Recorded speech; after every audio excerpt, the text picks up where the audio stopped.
I understand part of what you're doing here is a rainwater catchment system, and I believe you were saying earlier that some of that water that's being caught is coming off the roof of the Ruddy kitchen in the background here. Yep. Can you tell me a little bit about how it's used?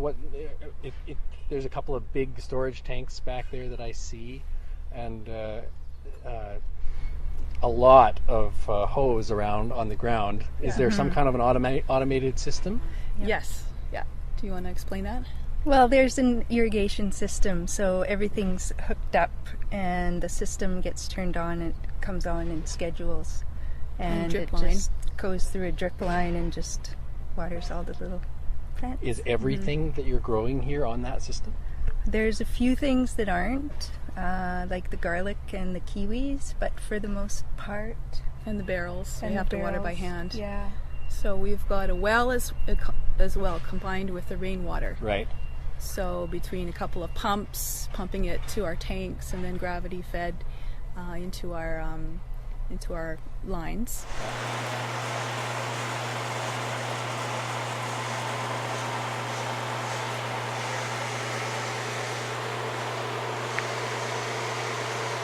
And the other thing you mentioned to me is the raised beds that are being rented out to the community right now for people who don't have space at home for gardening and want to use some space here. I guess you don't have any control over what they plant. No, as long as they weed their beds, then we're happy. Yeah. Yeah, it's beautiful. They all have lovely beds. Like, they're all kind of new at this, and some of them haven't been gardening for quite a while, and it was very exciting. You know, for them, it's really sweet to see what they've done with their beds. Are you planning more of those in the future?